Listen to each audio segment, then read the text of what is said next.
Hello and welcome to another episode of Fit Health Well. I am Jay Denson, your host, as always, and I want to thank you guys for tuning in to another episode as we bring you information as it relates to health and wellness. Today, I have a special guest, and this is a topic we've covered before, but I always feel like this is something that cannot be covered enough. And anyone who knows me knows that I am a runner, which is part of my routine, and I have a special place in my heart for the running community and anyone that caters or helps the running community. My next guest that I have on today is a physiotherapist. He's been a physiotherapist for 8 years, and also he has the Run Smart series, which is on Instagram. And then he also has a podcast, the Run Smarter podcast, to overcome and prevent running injuries.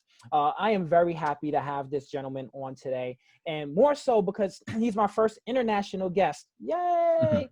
He hails from he hails from Melbourne, Australia, and he's been gracious enough crossover time zones to give us some of his time today. So without further ado, I would like to introduce Brodie Sharpe. Brodie, how are you today? I'm good, thanks, Jay. Thanks for having me on. I'm excited. I'm very excited as well. So, typically, we discussed previously, I have these show notes and things I like to go over. But before we get into that stuff, I always want to give the listeners a little in-depth information about who my guests are as a person. So we're just going to get into your background a bit. I want to start there. Just let everybody know, who you are and what your experience is. Yeah. So as you said, I grew up in Melbourne, Australia, and I became a physiotherapist in 2012, graduated, and it's probably about 2 years into my physio career that I actually started to become a runner myself. So I played basketball throughout my whole childhood up until I was in my early 20s, and then decided once that career ended, decided to become a runner.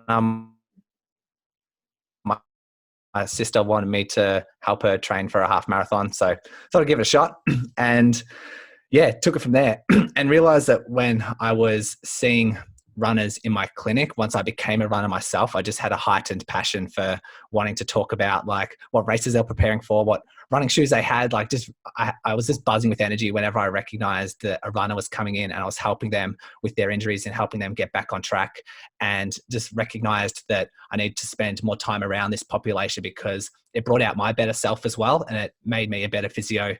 And so decided to follow that path and follow my mission. And now I've dedicated my career just to treating runners, which I'm loving every single day, and recognize that there's a lot of common running misconceptions out there. Like I spend a lot of time diving into the latest literature and interviewing a lot of researchers and really getting a lot of clarity in terms of what makes sense, what is evidence-based, what isn't, and what runners should do when they're injured, what they should do to reduce their risk of injury, what they should do to increase performance, and trying to allay a lot of these fears and doubts that people do have.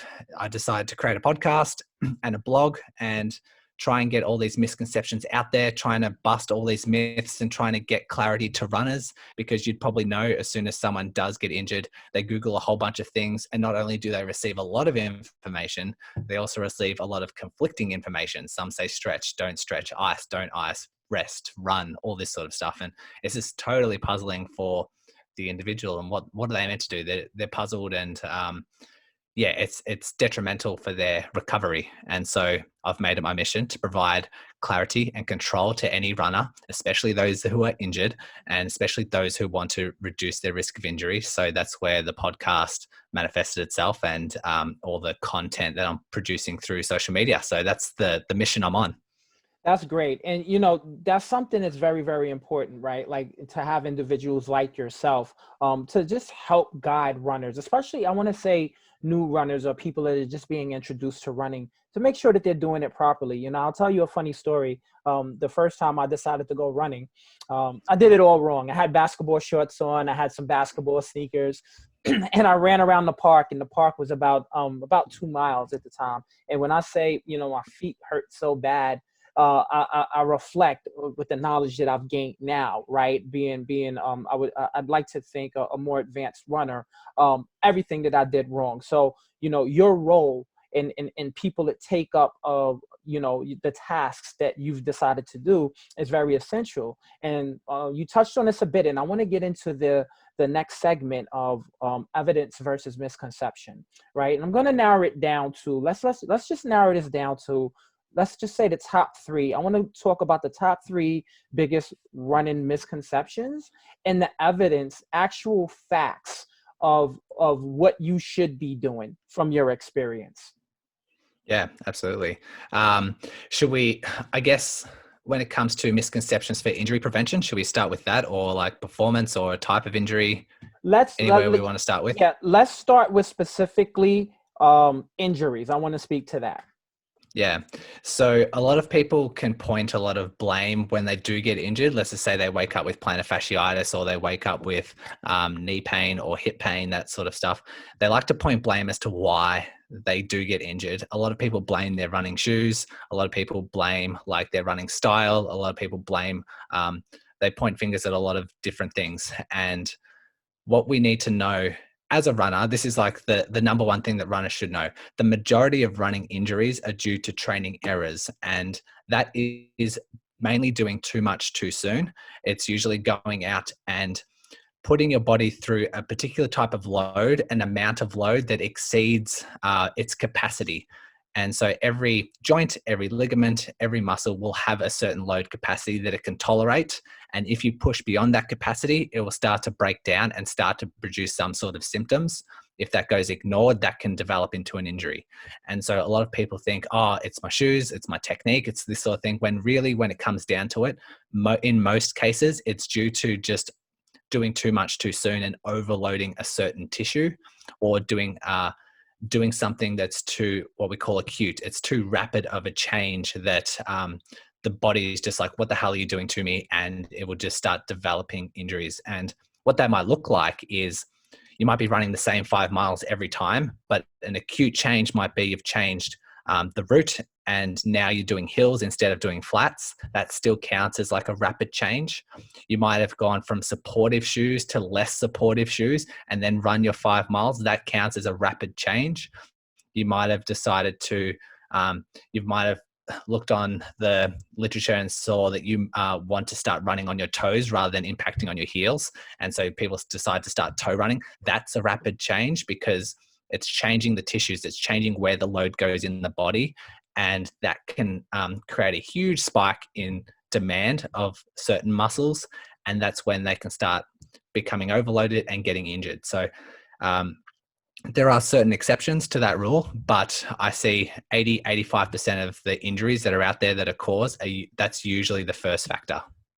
Absolutely. And as you say that, and my biggest takeaway from this, I always like to do takeaways after each question is, I think a lot of people don't realize this as well. You can look at these other factors and you can blame it, like you said, you can blame it on the shoes or, maybe the weather, things like that. But the most consistent information, and I'm so glad you said this, when I speak to professionals as well, is starting too soon or introducing a new movement or even a new training schedule too soon. Now, I've had runners in the past, and I want to speak to this. I kind of want to extend this question a bit.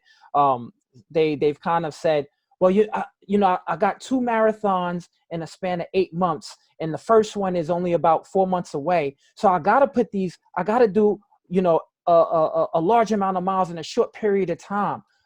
What do you say to someone that may come to you and tell you that after you've told them, it's an acute response to it and you need to gradually get into it? What would be your response to someone that has a quick turnaround then? Yeah, I would say, like, why have you put yourself in that situation to start with? You do need to make sure you do have a well-structured program and you do have the patience to build up, because what we're talking about is the muscle adaptation. We're talking about body adaptation. And like, if you start slowly training and you start slowly increasing your mileage, what the body does is get stronger, it adapts, and then you're able to tolerate more distances moving forward. If it has to be too much of a jump, if you do have a marathon in a couple of months and you're starting from square one, that's definitely not enough time. And if someone has booked it in, they're solely focused on that marathon. They say, yes, I have to do this. This is one of my massive goals. And I don't think they've got the time frame.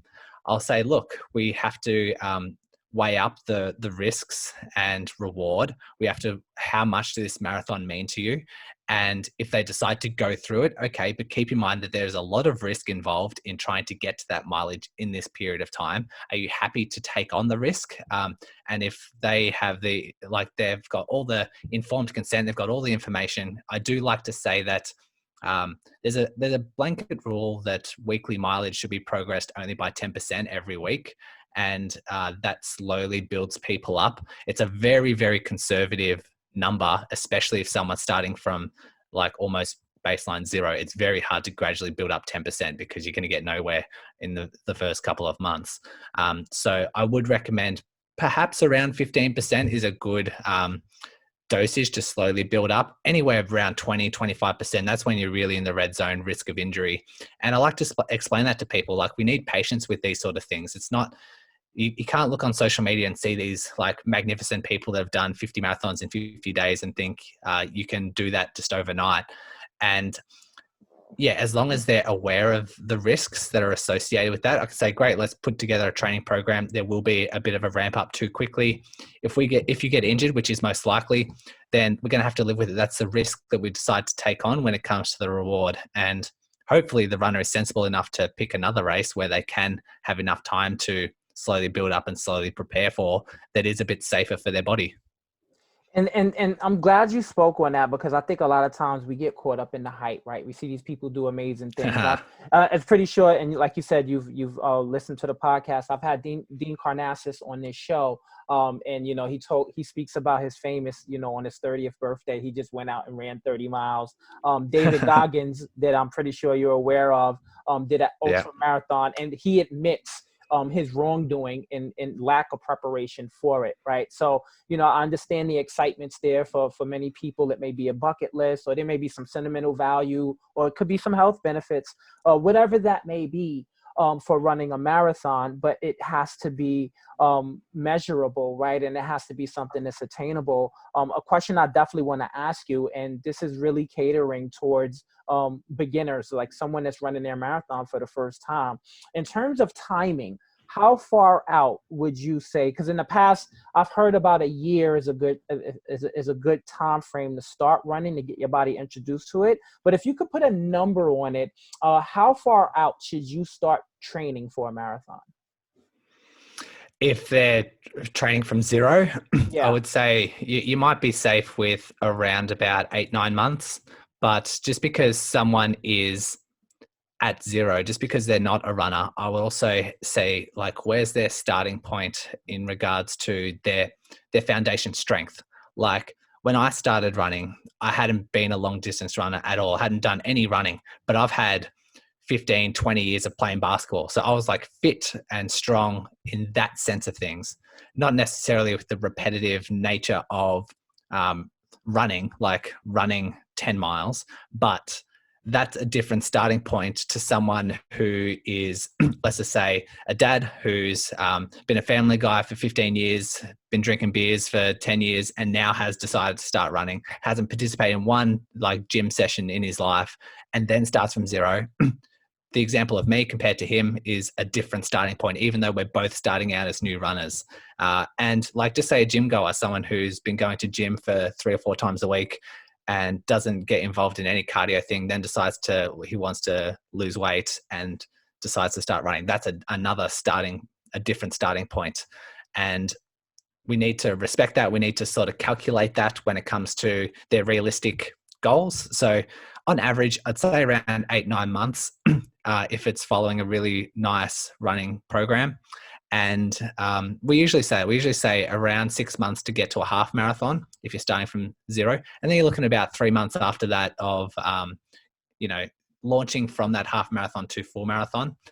And it would depend on a multitude of factors, but just on average, it could be plus or minus a couple of months here and there, just depending on the individual. Oh, definitely. So, so listeners, if you're someone thinking about this, I know we're in COVID right now, and a lot of races are closed. They will be opening and with restrictions, but just in if we're talking in general terms, 8 to 9 months would be the benchmark. However, Brody did say something, and I hope you guys picked up on that. 8 to 9 months for an individual that's never run a marathon varies, right?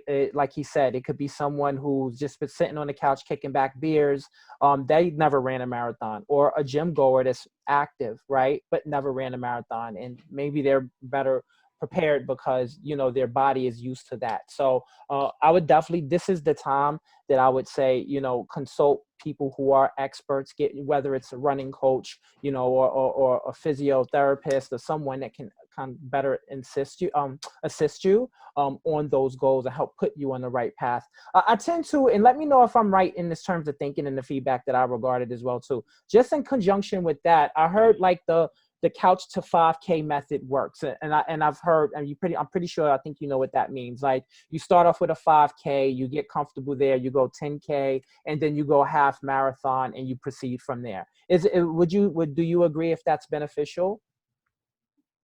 Yeah, the cash to 5K I've never seen go astray. And I do see new runners make so many errors, like when they just are not guided by any sort of plan or any sort of app. They just go out and see what they can tolerate, and they mainly get injured. They get injured a lot more than people who use the couch to 5K. And I've probably seen hundreds of runners now use the couch to 5K, and I can't think off the top of my head someone who's got injured from that, unless they've had an injury in the past that's resurfaced. But it's such a nice way because they utilize the walk run or walk jog, or that concept really early on in the program, and it just really slowly introduces you to the loads that are required for running. And walking can be such a really helpful break for the body to repair and recover before you go again. And it does a really nice job of hitting this like adaptation zone without a huge spike in training, especially if you haven't ran before in your life. You'd be amazed at the amount of load that goes through your body, even if you're just breaking out into a slow jog. The amount of like 2 to 3 times your body weight goes through your joints when you're running, and it can be it's such a magnitude of load.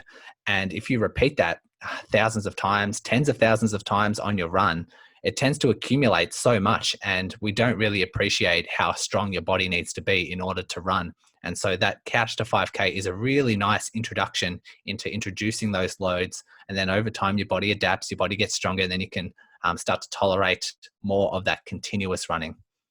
Thank you so much for that, Brody, because that was something that I appreciated by you co-signing that as well. It's pretty consistent with the information that I've gotten from professionals and information that I share with anyone that is interested, whether they decide to do a marathon or even maybe a half marathon, the advice that I've given them myself. And again, I'm not a professional in this area. I only consult with professionals, but it's consistent like you said, the couch to 5K method is something that I've never seen anyone, it hasn't failed anyone from the most part that I've seen that adopted it into their training. So I'd like to thank you for that. Now, while we're still on the topic of injuries, I want to reference your Instagram, and we'll get into the Instagram again. You can follow him at Run Smarter Series on Instagram. There was a portion on there regarding stretching, and we hear this so much in terms of any physical exercises that we do. But the specific post was, "Are you getting injured because you don't stretch enough?" And I'm going to read an excerpt here, and then I want to get your response after I asked the question regarding this. And when you responded, you gave 3 points. You said, "This is a misconception that is worth highlighting to runners of all abilities. Evidence currently shows that stretching does not reduce the risk of injury." Point one. Point two, stretching does not help running performance. And then point three, stretching does not aim recovery. So my question that I would ask you is, and I would say anyone probably reading this that's unfamiliar with running injuries is, well, why should I stretch? Right? So, Exactly. Yeah. so then what's the purpose? If you could just dive deep into that and give us some insight as to why you should, that would be helpful. I'd love to. I'd love to spend this whole episode talking on this one because it's a massive one that a lot of people are like, what? But that blog that you're referring to that I have on my Instagram, that refers to an article that was released where they interviewed 95 runners, and they were recreational runners. On average, their running experience was 5.5 years, so quite experienced recreational runners.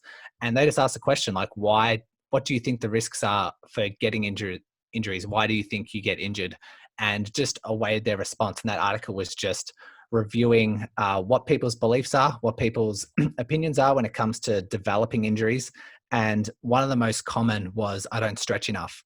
And that's when I refer people to a whole mountain of evidence to show that stretching doesn't really do anything for runners. It might do things for athletes. It might do things for more of the power-based athletes.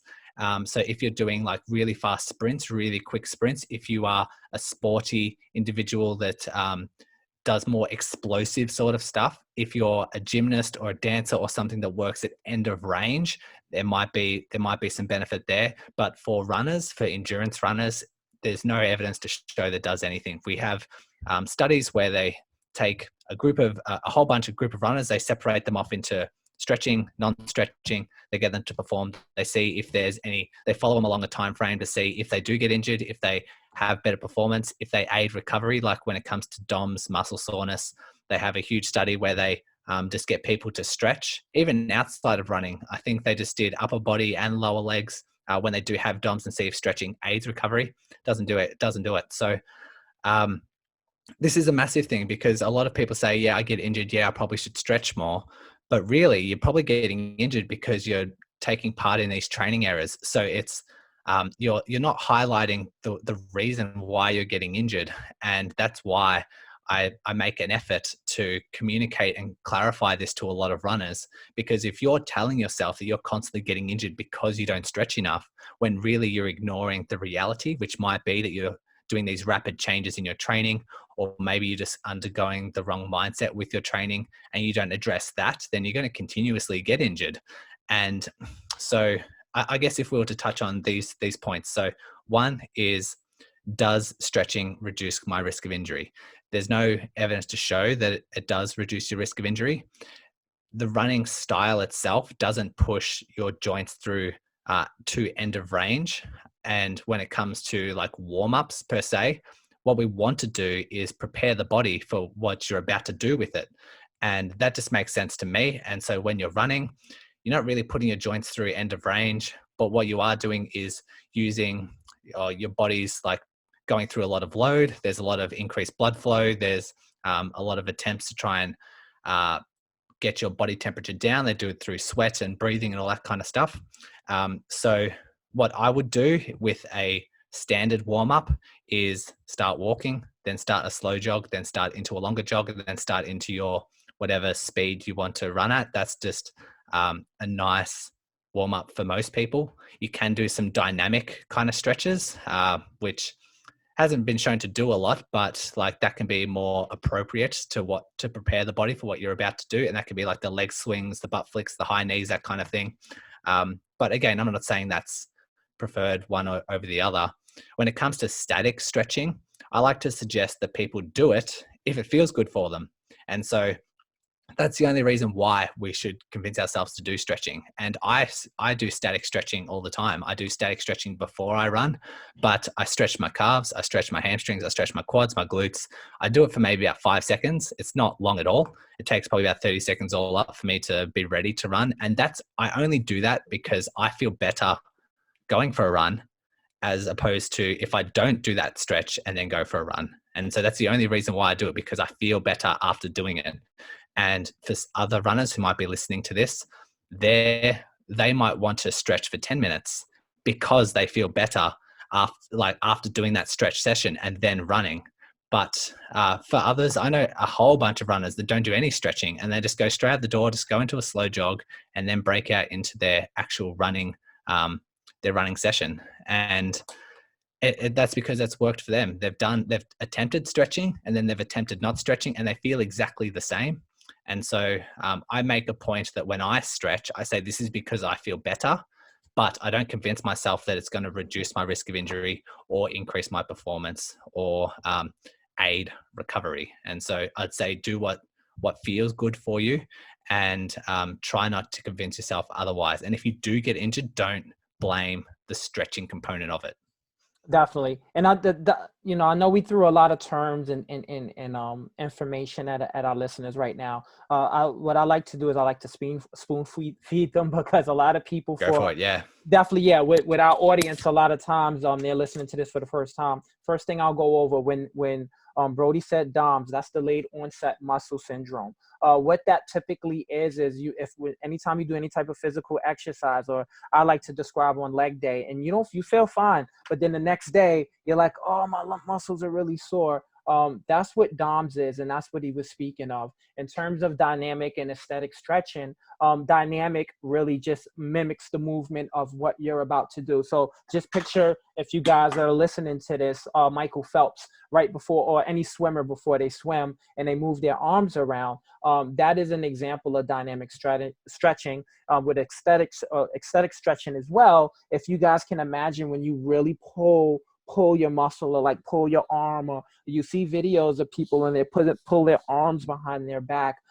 Yeah, that's what they're really doing. And you can correct me if I'm wrong, but what Brodie was saying in this, and I pretty much what I asked him was to just change the narrative of saying a stretching, or the movement of stretching, is contributing to your injury, because there's no evidence to prove that stretching has done that. Again, if you want to do these things in order to, like you said, I don't think just a light little jog in place to warm up before your run would be anything against you. That won't be bad at all. But it's to change that narrative of saying, I don't stretch enough, or I stretch too much and I got injured because of it, is a false narrative, because there's no evidence to support that. Is that correct, Brodie? Yeah, absolutely. Well said, and well explained. I will add as well, as a little bit of an asterisk to these comments that I've made, this does follow what the evidence shows and what the research does show. There might be a small percentage of runners who are really, really stiff, and they will benefit from stretching and from like dynamic stretches and static stretches, because they're so stiff that it affects their running motion. It affects their running biomechanics and their technique. And I envision someone who might be a little bit older, maybe running into their 60s or 70s, or just someone who's generically just really, really stiff. And that, like, if they weren't to stretch, they would be like a board, like running like really stiff and kind of having their biomechanics or their running technique affected. And then if they were to stretch, and that kind of opens them up a bit and creates a little bit more of a free flowing running style, you could call it, they would benefit from stretching. But from what I've seen, the vast majority, like 95, 96, 97% of runners don't fall within that category. And yeah, I would think like the elder population of runners might benefit more, and they might start to change and think that stretching feels better for them. Like running as a young 30-year-old or 20-something might be different from if you are then to run in your 60s. You might start trialing some stretching, and it might start feeling a lot better for you, even though if it's not affecting your biomechanics. You might notice that I feel a lot better once I do more and more stretching. So that's another thing to consider. Absolutely. And I don't want the information, that anyone listening to this, I don't want the information to be misconstrued at all. We're not saying, don't stretch or don't do any type of warm-ups. I don't want anybody to go out running and saying, oh, I don't need to do any of these things and go run 12 miles because that's not going to be good for the body. Like you said, if it feels good or whatever works for you, it's fine. Blood circulation is good, so there should be some type of movement before you go out for a run. But again, we just want to, what Brodie is saying is you want to drive home the fact and change the narrative that stretching does not contribute to any type of injury. So, because the evidence doesn't support it. So it's new information that he's sharing with me as well. So again, you can always reference information. Make sure you're getting the right information and do your own research, and also speak with professionals. And Brodie, thank you so much for introducing that information to us and clearing that up. Absolutely. Definitely. So the next question that I have for you too, and I fall in this category. So you'll definitely be helping me in regards to this as well. And this is something that you spoke about that's listed on your Instagram as well, and strength training for runners. So typically, and I would say more so now in the colder months, I tend to go to the gym more than I do running, right? So I would say it's about a 75 to 25% split, whereas in fairer weather, it's opposite. Not even opposite, it's 50-50 rather, because the gym is a large part of my life.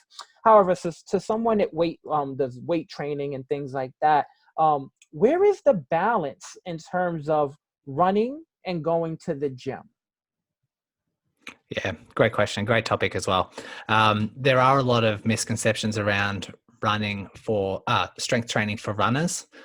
One of the misconceptions that like puts people off strength training is they think they're going to put on too much muscle in order to and be a bit too bulky for running. Because you look at a runner and they're lean and they're endurance based. They want to be small, lean, and more efficient that way. That's definitely a misconception. If you're doing the gym program to put on weight, you're doing it incorrectly. But gym goers, you'd say that if you look at any like bodybuilders, because that's what people imagine when they think of gym goers, they work so hard to put on body weight. They don't do any cardio. They eat a massive amount just to put on muscle mass, and their sole focus is to put on muscle mass. You're not going to put on weight, or you might put on like half a kilo or a couple of pounds or something like that. But you're definitely not going to start seeing massive amount of weight if you train properly. And like you said, you use that term perfectly, balance. We need to find the right balance when it comes to training the aerobic system, so the running and the long endurance side of things, and then the strength component. Another misconception that people do have is that once they get to the gym, they need to train their muscles for endurance. And so that might be body weight exercises, it might be body weight lunges, body weight calf raises, squats, all that sort of stuff. If you've never done those movements before, definitely body weight is the way to start, because you want to get the right movement. You want to be safe in the gym. You don't want to just pack on a whole bunch of weight and then start doing an exercise, because that's a surefire way of getting injured. And like we discussed earlier, it's all about adaptation. It's adaptation when you start running and increasing your running mileage, but it's also adaptation when you go into the gym and you want to start light and then slowly build your way up to not exceed your body's capacity, because that's a surefire way of getting injured as well. You want to make sure your movement's correct, and you're ticking all those boxes nice and safely. But in saying that, all the evidence does support running for strength training for runners. You do need to implement some heavy components. You can't just get away with just doing body weight all the time and doing 20, 25 reps per set. So like the amount of repetitions, the amount of times you do that movement per set. You're not going to receive the benefits of performance when it comes to strength training unless you start working into like the lower reps. And so when I refer to lower reps, I mean doing 3 sets of 10 to 12. And when you get to 10 reps, when you do that squat 10 times, it should start to be a bit of a struggle. You should be able to just push out 11 or just push out 12, and then you finish that set and then you rest. So it actually ends up being quite heavy. You shouldn't feel the need that you can continue going through 20, 25, 30 repetitions of that. And why I say that is because they put people through studies. There was actually a study that was released about 2 weeks ago, super, super fresh. And they got a whole bunch of runners, endurance-based runners, so marathon runners, and put them through 3 different types of running programs. And they had a whole bunch of runners do endurance-based strengthening exercises, which included like body weight squats, body weight calf raises, walking lunges, all that sort of thing. They had another group of runners go through strength-based stuff, so heavy squats, walking lunges, and another like split squat variation, so like almost doing a lunge with your back leg up on a bench, and did a whole bunch of those variations. And then they had a third group. They did what group 2 did, but then they also mixed in some plyometric exercises, which would be like jumping squats, like box jumps, like these really like quick fire jumping exercises. And they showed that only the group 2 and group 3 received benefits when it came to their marathon times and their marathon performance, while the first group, that endurance group that only did bodyweight stuff, they didn't receive those benefits. And that actually reflects a lot of the past research as well, to show that the heavy strength exercises, what they do is allows the body to run more efficiently. So if you're halfway through a marathon and you want to increase your running performance, what we need to do is work on your running efficiency, your oxygen efficiency, and that's where you start to see all the endurance benefits.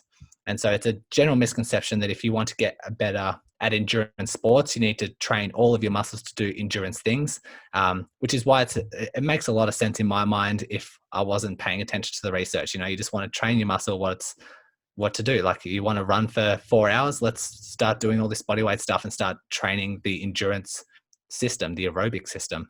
But in fact, all the evidence shows quite the opposite. Like, you train the endurance system with all your running, with all your bike riding, with all your endurance-based sports. While you're in the gym, let's focus on something else, another energy system, and receive benefits that way. And thank you for that feedback. So I'm going to challenge you here. And for this question is, so when you spoke to the group and you said body weight exercises, right? And then you spoke to the other two groups that incorporated, weight training and things like that. I'm going to break this down. You're going to know what I'm talking about, but I'm going to break it down for my listeners because we're about to get real nerdy with the terms, and I want them to follow with the question I'm about to ask you. So in terms of training, and I had to learn this myself because when I was training for a marathon, I kind of got away from weight training and I lost my muscle mass. Like, I was like almost like a noodle, right? But I noticed I peaked at one point and I wasn't getting any faster. Speaks to your point in a bit, but we have two different types of muscle fibers, which is why you see two different types of runners, right? And my listeners that don't understand this, when you look at a sprinter, they're very fast and they can take off. And that's because they have what's called fast twitch muscles. That's a type 2 muscle type, right? And then there's a slow twitch muscle, which is type 1, which is an endurance type for marathon runners. The best way, when I simplify this, and I like to explain it to people hearing it for the first time, is taking, let's just say, for example, you take a tight, small rubber band. It's very, very strong, and it can hold something, but it's a quick snap. Whereas you take a rubber band that's a bit longer, and that's your marathon runner, right? So it's because it's more durable. Now, getting to your talking point when you said you spoke about the group that didn't receive any benefits from using their own body weight.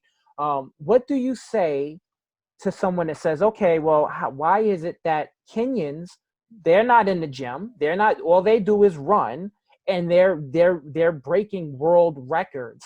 Why is that? Why are they receiving benefits from not weight training and just doing running? What are they doing right if that evidence that you just presented doesn't show a benefit from it? Yeah. So what they do in studies is they take a big group of runners with the same baseline characteristics, and they separate them out, and one group does one thing, one group does another, and then they see what the difference is between that. We call that a randomized, like blind. Sometimes it can be blind, sometimes it can be unblind, but we call it randomized because they randomly allocate people to go into a certain group, and then they have a look at those two groups before they do any intervention and see if they have similar baseline, same baseline characteristics. So we're looking at like an identical population, if you could say that. And that way we can tweak any intervention with those two groups and see if there's any difference. And what this study that we referred to before was really nice is once they randomly allocate them into two groups, or well, three groups, they all had the same baseline characteristics. They had the same like strength, they had the same running experience.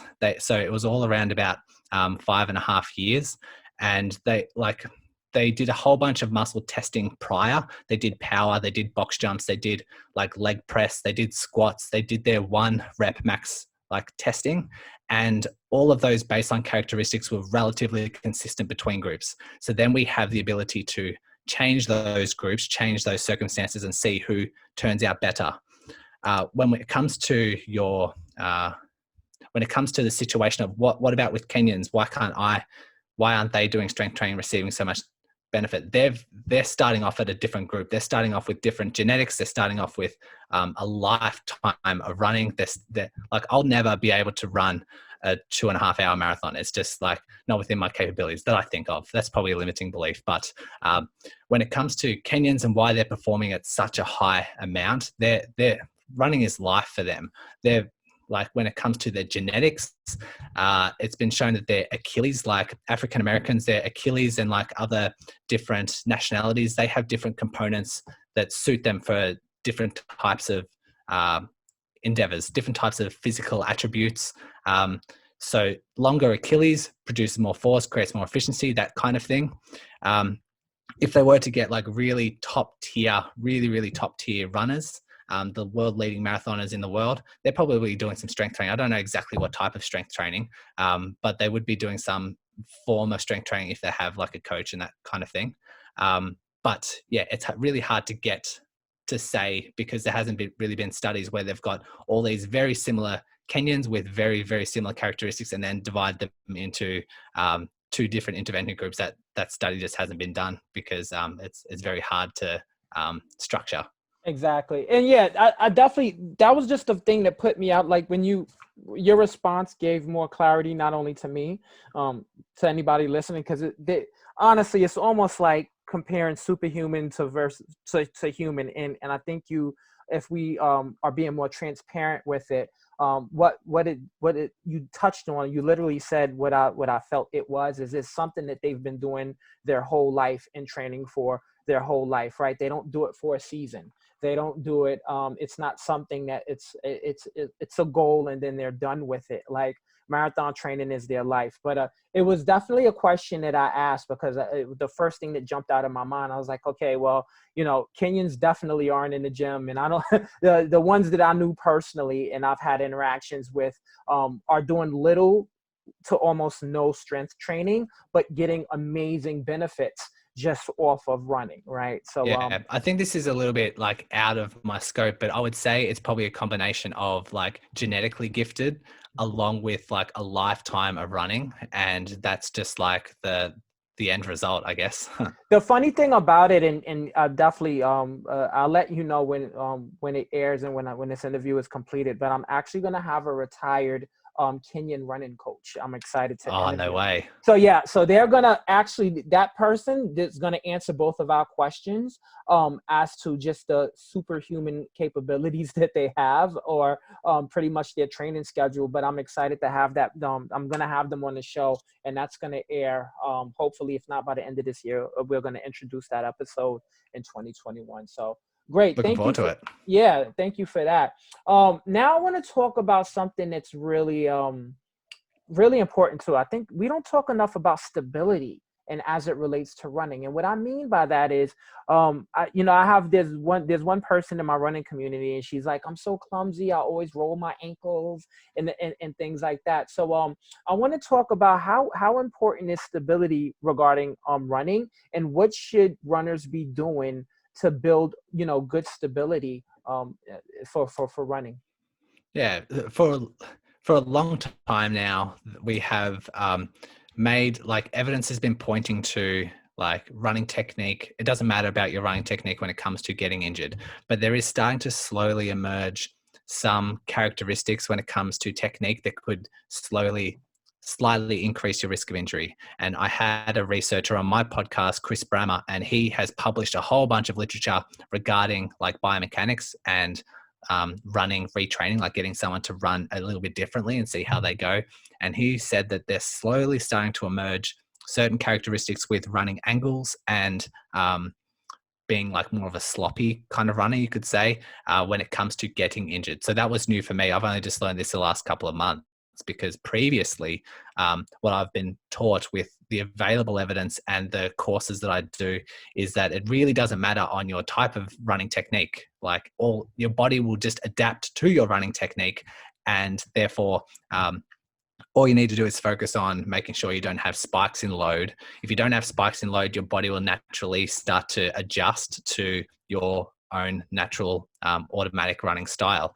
But there are certain things like a hip drop. Like if it's really hard to explain without like a a visual sort of cue. But if you look at a runner from behind and you see them make contact with their right foot, and you see their left hip go further down towards the ground when that right foot is in contact with the ground, that along with their knees coming closer together, you might see it's very more common in females because they do have wider hips. Looking at their just generic anatomy, their knees tend to brush together a little bit when they run, and their hips are a little bit wider, so that creates a bit more of an angle on the hip itself and at the knees themselves. So if someone is displaying increased angles in that direction, that has been shown to potentially increase your risk of injury, which goes back to your question around stability and are you able to control your joints? Are you able to control the control of your joints with the muscles that are surrounding it? That can be shown with like things like strength training and things like building up a good strength and conditioning program to help with that stability. And then there's also the issue with if a new runner is starting to run and they feel clumsy and they feel like they're tripping or they feel like they're just like uncoordinated, that is something that naturally develops with the what we call the nervous system. So the nerves firing to help with coordination.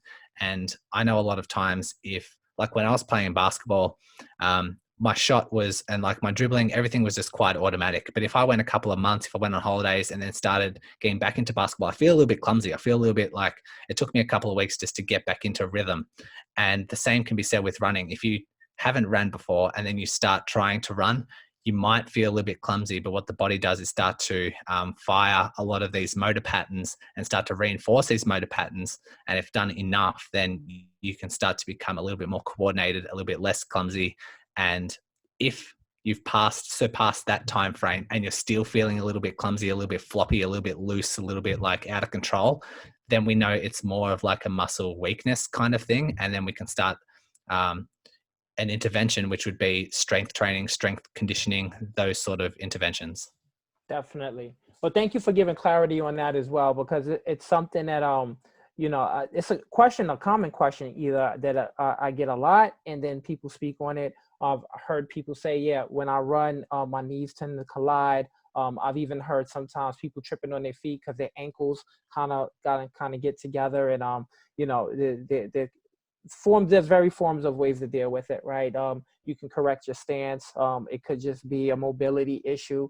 But what I tend to tell people all the time is have somebody watch, right? Record yourself, or either have someone observe what your running stance is, if you're beneficial enough to have access to a treadmill, and then they can further assess it. That's typically the best way that I. Very good point. Very good point. Because a lot of people don't really realize what they look like when they run as well, and they might feel clumsy, and then they look at themselves on video and they'll be like, oh, I had no idea I was moving that way. And then they can kind of train themselves, or they can have a health professional kind of guide them through some cueing to actually help. And you did mention stance there as well. I think there might start being some emerging evidence around step width, which would be like some people run, it looks like they run on a tightrope. Like if you like explained a treadmill, if you had a white line down that track of the treadmill, down the very center, some people run with left foot, right foot, left foot, right foot directly on that line. And that's what we call a narrow step width. Some people have a crossover step width, which on their right foot, they actually contact over onto the left side if that white line was there.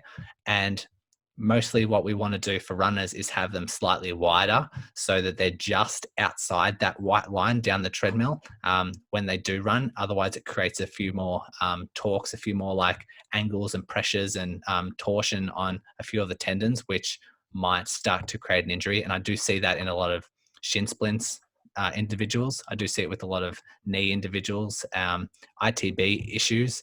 People do tend to have that crossover step pattern, and sometimes just correcting that with some cueing can be really effective.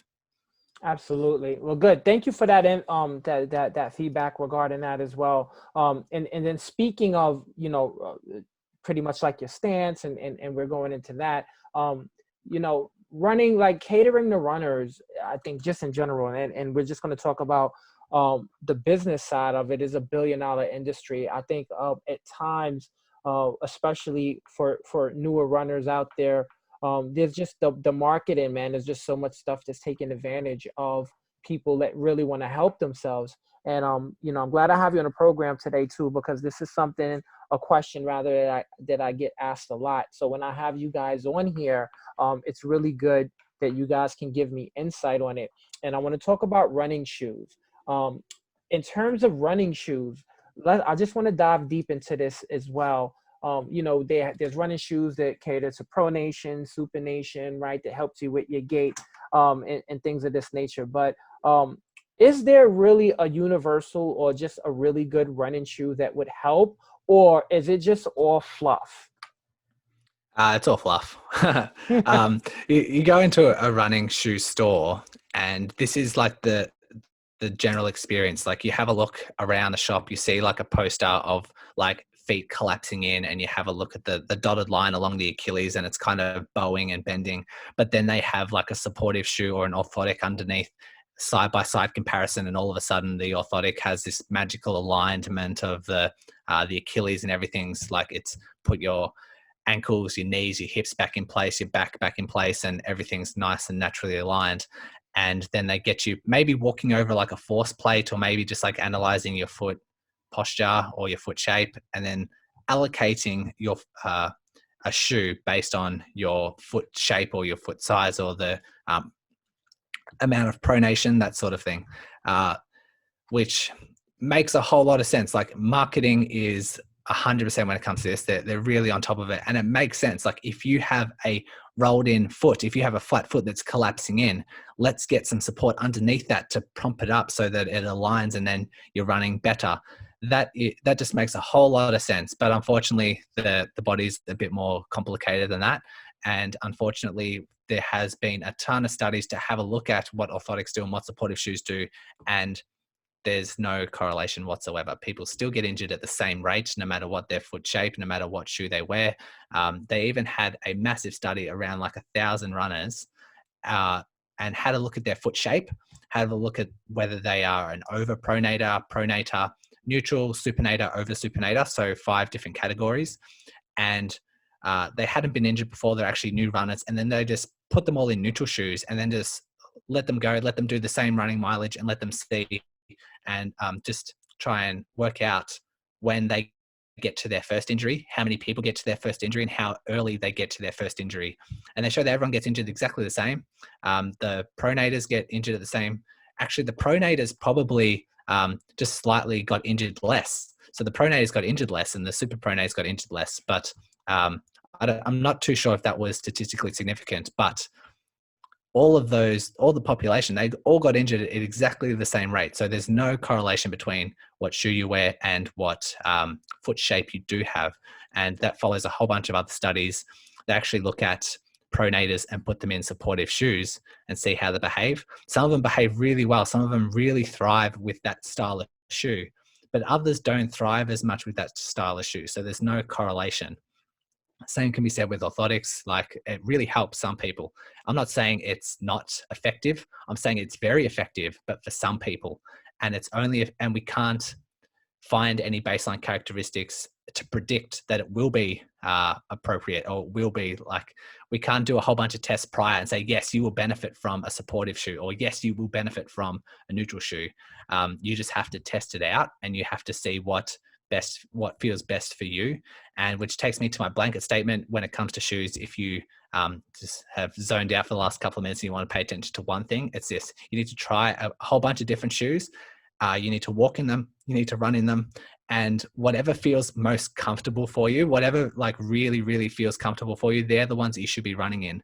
There's this preferred natural movement that you tend to have with a certain type of shoe, and that's what you should be picking. Especially if you are given a supportive shoe and it feels uncomfortable, don't run in it. Just find the ones that naturally suit you, and the ones that just feel nice, because your body's going to go through its natural range of movement and its natural style of movement. And that's when you're going to start thriving. So there's a complicated answer. There's a simple answer. If you go with the comfortable shoe, then you're setting yourself up pretty nicely.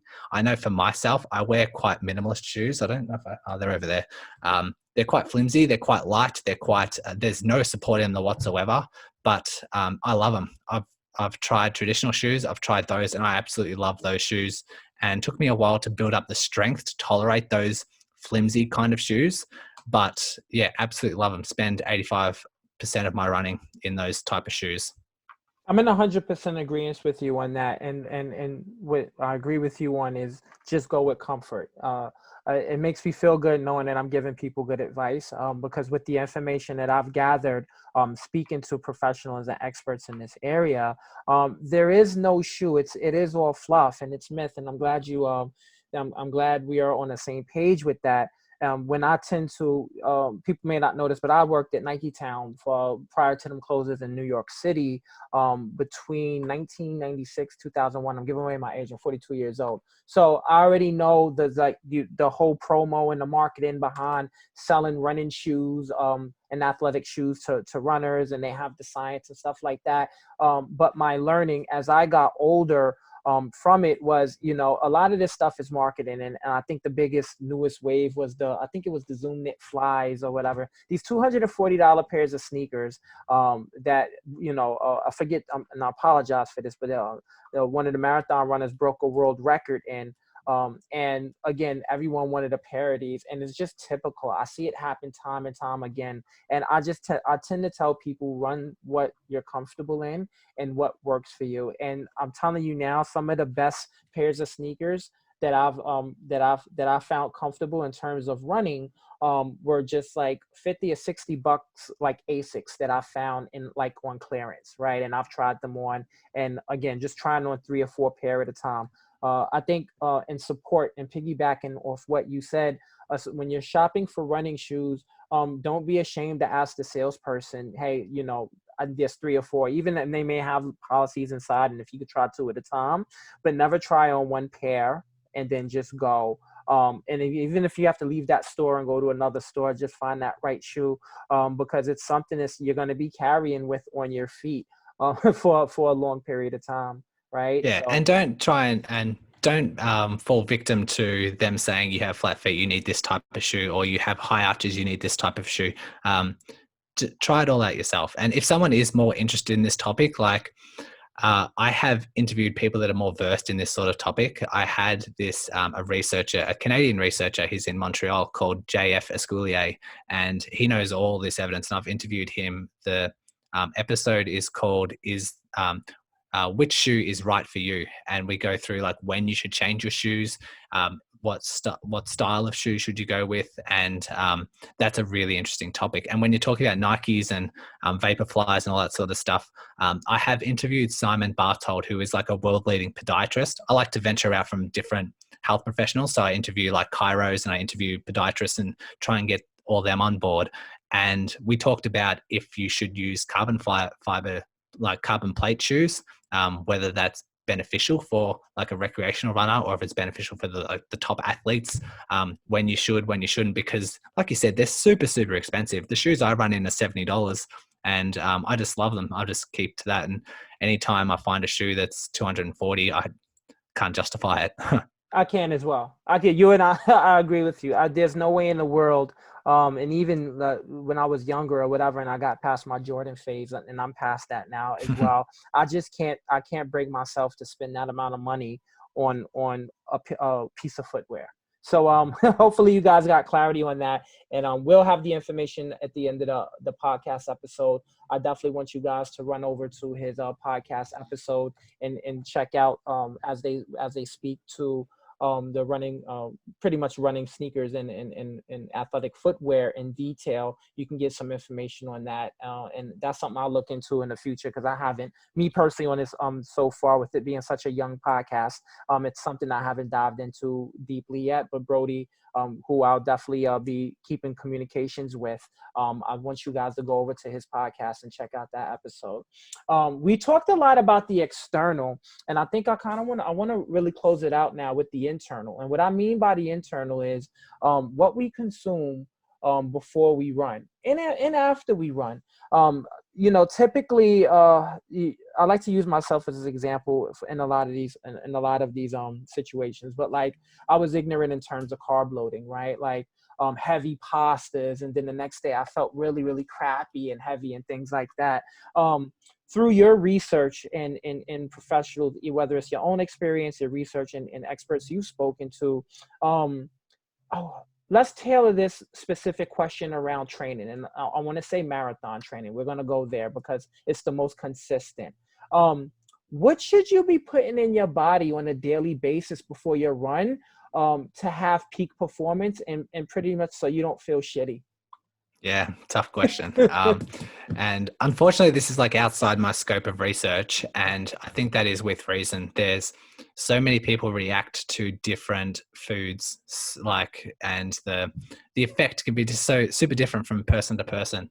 And I try and steer away from creating my own posts and my own episodes around diet. I have had 2 diet episodes on my podcast just to get some specialist guidance around what we can do.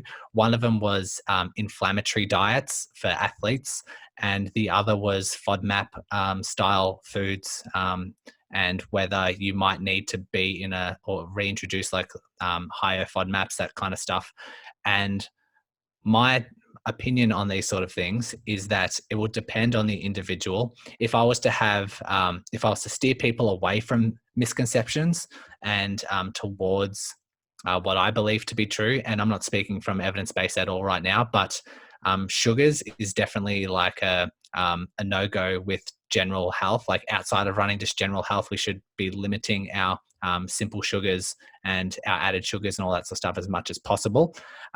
I do think there might be a misconception around fat, good fats, fatty foods, because the good fats can be of benefit. I think there is a misconception, or it's unfortunate that the food fat, the word fat for food, means the same thing as fat that goes onto your body. Like if someone is fat, or you say someone has a lot of body fat, those 2 words, it's a shame that those 2 words mean the same thing, because you don't put on body fat from eating fat. You put on body fat from eating sugars or eating too much sugar or excess of anything. But some good fats are actually really, really healthy for the body, really good for the body. And we should be limiting our sugar intake while ingesting a healthy amount of good fats, and good fats being like olive oil, or like good fats within grains or nuts and that sort of stuff. Okay, that's my opinion. But I also think when it comes to racing and marathon preparations and that sort of thing, I can provide a little bit of clarity and say that you should be trialing different foods within your training to see what naturally feels better for you. Sometimes it might be peanut butter on toast. Sometimes it might be a banana. Sometimes it might be maybe like a Gatorade or some sugary type of food later in your race, like 3/4 into your race. I'm no expert in this sort of field, but you definitely want to trial a few different things and see what you naturally respond well to. And you want to see what you naturally can perform at. And you don't want marathon day being the first time you try a different gel or the first time you try a different food just to see how it goes. I've made that mistake my very first marathon. I hadn't ran with any gels. I hardly drink water. And when I got my race kit, my pack that I get before on the day before race day, it came with some gels, and I'm like, oh, fantastic! I'll just chuck a couple of those in my pocket. We'll see how we go. And this is like year 1 of me being a runner, so I had no idea what I was doing. And yeah, they said take this one just before your race, and so I did that, and I felt crappy. And halfway through the marathon, I get another one out of my pocket, try and eat it. I couldn't eat it; it was too gooey and gucky, and like ate half of it, struggled, like choked on a little bit, threw half of it out, and then didn't open up my third one throughout the race, because it was just like a horrible attempt at me trying to think that it did better for me. But what I am friends with a few successful marathoners, and they try out different things. They try when to have certain foods at certain times. They try a banana, they try some toast, they try it an hour before the race, they try it 30 minutes before the race. They try it at different times. They try it within different parts of their marathon, so that they know when it comes to race day, the body knows what it's expecting, and they know that they can thrive on these certain types of foods. And then they take from there. Some people like eating little. Some people like eating a lot. It'll depend on the individual. unfortunately, for my answer. Absolutely. Yeah, no, and that's good. And it comes, your response is pretty consistent with the responses that I get from people, and it kind of toes the line of, what they should be doing. Everybody's different. You kind of got to find out the right things. But what we universally agree on is, refined sugars, right? The bad carbs. You shouldn't have French fries and things like that. Complex carbs, sweet potato. In terms of electrolytes, if you want to get away from refined sugars, you can have coconut water, which has natural electrolytes in it. You can drink that as well. I know I've tried that. That's my go-to. I like bananas, but that if in excess, it can be a bit heavy. So for myself, coconut water works fine. If I'm doing longer endurances, a carb that I'm comfortable with that has salt, which is because our body gives, we get rid of salt as we run, our pretzel sticks. I love to have my little pretzel sticks, just a little bit at a time, and that works for me. But again, you learn these things, and as I've learned these things, you learn these things with the amount of time that you've put in and you've dedicated to running. The more you do anything, like, and I'm pretty sure you agree with this, the more you do anything, the better you become at it, and with that comes the knowledge as well. I have two questions left for you. I'm really enjoying our chat, and I'm so grateful that you took time out today to speak with me. The first question, the first of the last questions, will be, and this is something you spoke on, so I definitely want to introduce this to my listeners as well. Is how do you run? This is something that you post. So how do you run more without injury? And I guess if I'm going to cater it more to my audience, because what I feel like is, if you're doing this, quite frequently, I almost feel like injuries is impossible to avoid. So the proper question would be, how do you run more with minimal injury, Yeah. if possible? Yeah, very good. And I always make that clarification because people they want to learn about injury prevention. And I do like to say that you can make smart decisions and you can educate yourself to reduce your risk of injury. Definitely. We can't get that risk down to zero. It's the way of life. Injuries are so multifactorial that we can't totally abolish injuries, unfortunately. But what we can do is, when symptoms start arising, when symptoms do start coming on, we know what to do. We know what to do day 1, day 2, day 3 in order to overcome that injury super fast. And so it becomes a 5-day injury instead of a 5-month injury. Because what I see with athletes, the ones who have dealt with an injury for a long period of time, is in that initial period, in that first couple of weeks, they do the wrong things or they don't do the optimal things, and they think complete rest is the way, and it sends them down a path of longer recovery. So yes, we can't get that injury risk down to zero, but the real goal in having a sustainable consistency with your training is, as soon as symptoms do arise, if that so be the case, we know exactly what to do, and then we're back on the track the next week with symptom free, and then we can continue on doing that. And that's one of the goals of my podcast, trying to educate people what to do day 1, day 2, day 3 with a certain particular type of injury.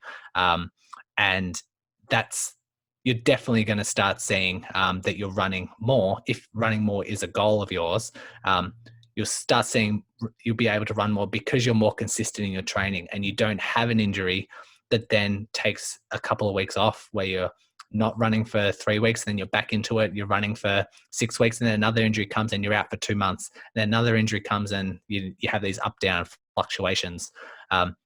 So make training smarter. First of all, training smarter to reduce your risk of injury with the concepts that we've introduced today is a massive step in order for you to start tolerating more. When we're talking about running more to reduce your risk of injury, it comes with making smart decisions. The other thing is to respect recovery. So if a goal of yours is to build up your mileage, the higher your mileage is, your weekly mileage, and the higher training sessions, like the training intensity that you want to try and keep at, if that's a goal of yours, then you need to prioritize recovery more and more and more. So good quality sleep, good nutrition, monitoring your stress levels, all of these things are really good components in order to respect the recovery process. Take a rest day when you need it, and then that way the body's going to start being able to tolerate more training loads. I know for me, making smarter decisions in the past if I've had a particular week where my sleep hasn't been great or I've had increased levels of stress, I have made the decision to not do a high mileage week. I've made the decisions to not do hard training sessions because I know in that state, in a state where I'm not receiving a lot of good quality sleep and I'm not recovering to my optimal ability, then my body can't handle high mileage and high intensity sessions. So that would be another tip of mine. So respect the recovery process. Do I have, I guess with when it comes to training, your training structure, having a lot of low mileage is a really good way of building up your overall foundation. So if like I said, our goal is to increase, to run more. People think that they need to run faster or need to run fast. I would say utilize the power of slow running and building up 80% of your weekly mileage, just being really slow, consistent miles. And then using a 20% of your weekly mileage to be at that sort of top end, like a little bit higher intensity. But you will get a lot stronger. You will perform a lot better if you use the bulk of your training sessions. 80% of your training sessions is really low intensity conversational. Like you should be able to have a conversation with the runner next to you without feeling out of breath and having to stop to breathe a bunch of times. Like you can correct me if I'm wrong, but I think that's what a lot of the Kenyans do as well. Like the bulk of their running, they run so much mileage, but a lot of it is really conservative, really low intensity stuff. But then they use, 20, 15, 10% of their training just working at that top end and really working at race pace and all that kind of stuff. But they have incredible like weekly mileage. It's a massive amount, but you would be surprised at how much of it is really, really low intensity. So you might have to refresh me on the blog that I did do if there was any other points that you want to cover, because I can't remember off the top of my head every single thing that I said within that post. Yeah, I think that was it actually in terms of just how much, because like you said, we both agreed on the fact that you can't prevent running injuries, but you touched on what I've extracted what I wanted from you, which was just make smarter decisions. I think overall in terms of minimizing your running risk, listening to your body, right? Listening to those cues, taking in the information. Even when the podcast really wasn't, I don't want to say at the forefront when I started running. They existed, but people really weren't actively listening to them. But listening to podcasts, catering to running and running injuries, and listening to these experts and making those smarter decisions. That's what's really important about minimizing risk, and you touched on that. So thank you for that. Got a lot of useful information out of that. Not only that, but just the whole episode. Rather just in terms of, speaking to injuries, speaking to stretching, how it relates to injuries, just eliminating that narrative as well.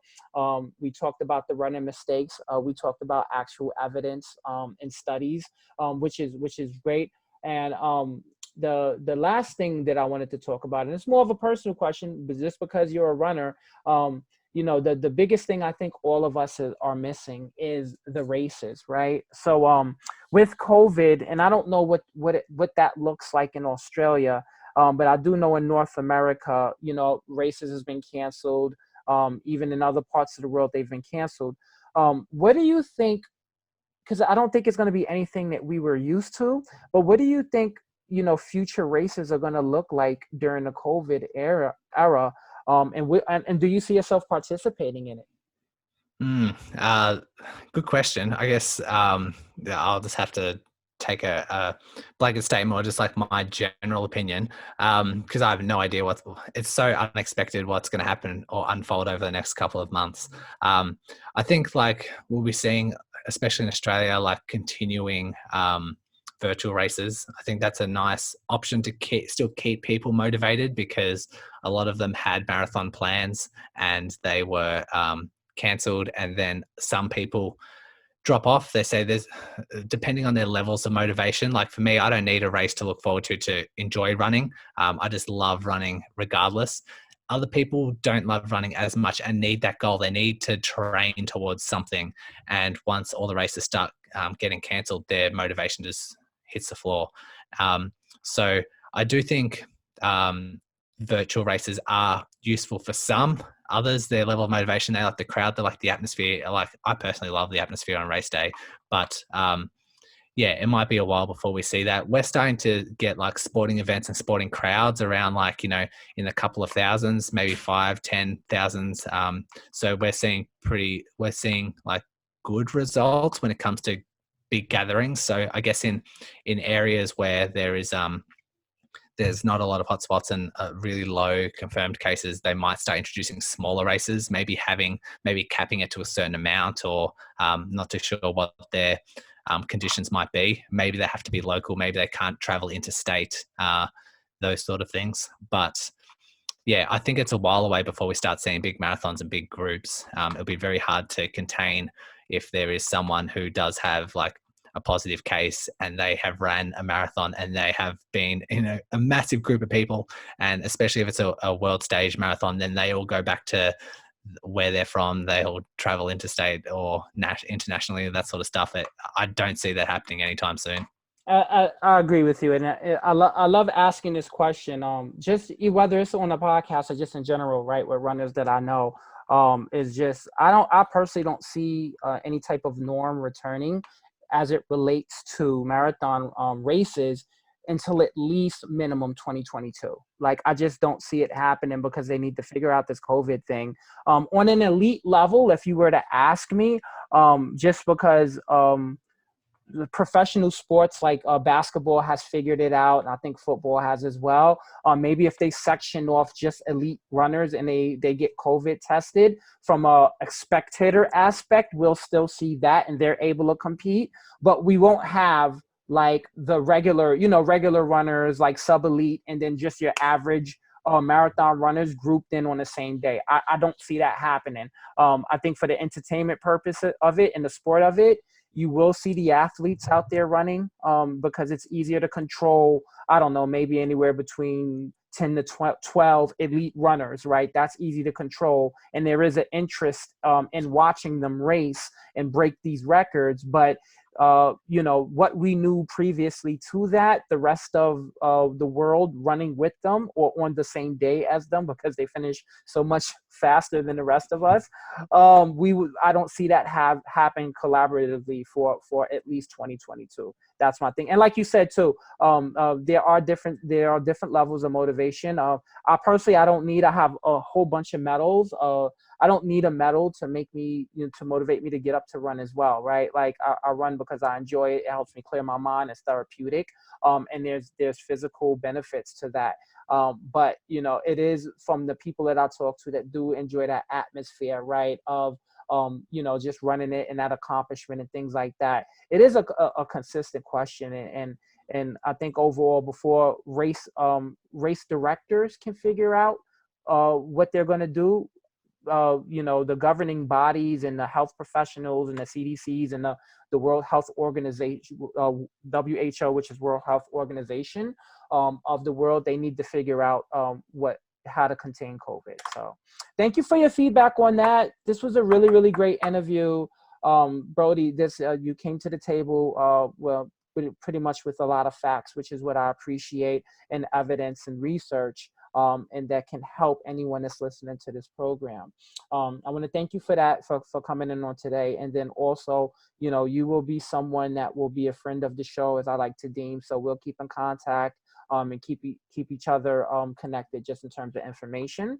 And if you guys want to check him out, this is your opportunity for you to share your socials. And if you have anything you're working on, please feel free to discuss that as well. Fantastic. Yeah. Thanks for the invite. I had a really, really nice time. And if anyone hasn't seen you, Jay, you look very good for 42. I'll say that as well. Thank you. But yes, if anyone is interested or they like these topics and want to learn more about me, I like the first point of call just to check out the podcast.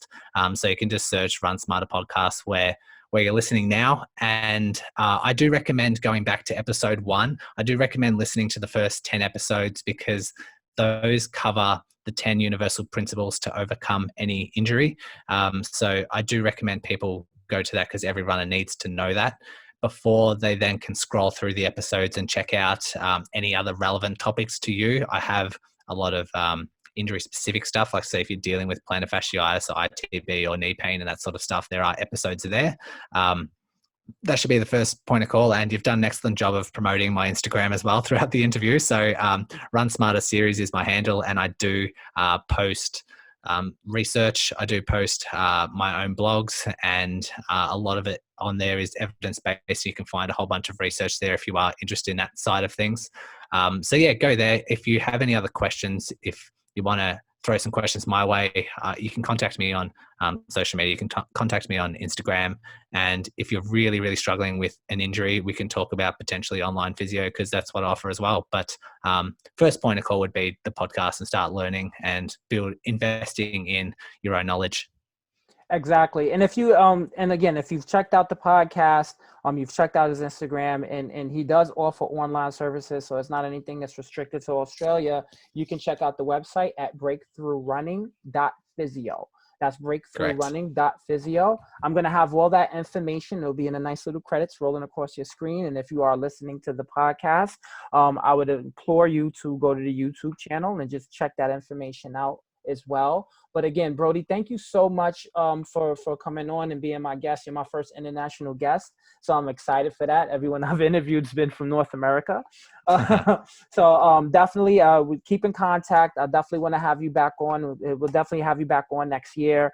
Maybe we can kind of retouch on pretty much the gauge of where we are in terms of running, right, in the running community during that time. So, definitely looking to have you forward. And again, if you're ever interested in having me on your show as well, I'd have no problem, or just anything related, if I can help, I'm here for you. Okay. With that being said, guys, thank you so much. I work really, really hard to bring you a fresh new episode every Friday as it relates to health and wellness, and I'll continue to do so. And I thank you guys so much for listening. My audience is growing, and I thank you so much for that. As you guys are, as I'm seeing the downloads, so you guys are letting me know that I'm doing the right thing, and I am committed to this. Is lifelong work for me. It's like my wife likes to call it my passion project. So thank you guys so much for doing what you do. Again, Fit Health Well on all platforms. We have a Facebook group. We're on Facebook. We have a Facebook page, Fit Health Well, Instagram, Fit Health Well. If you'd like to be a guest on the show, or if you just have general information, you can hit us up at fithealthwell@gmail.com. Again, I want to thank you guys for tuning in each and every week. I'm very grateful for all the support, and I'll talk to you next week. Have a great day, guys.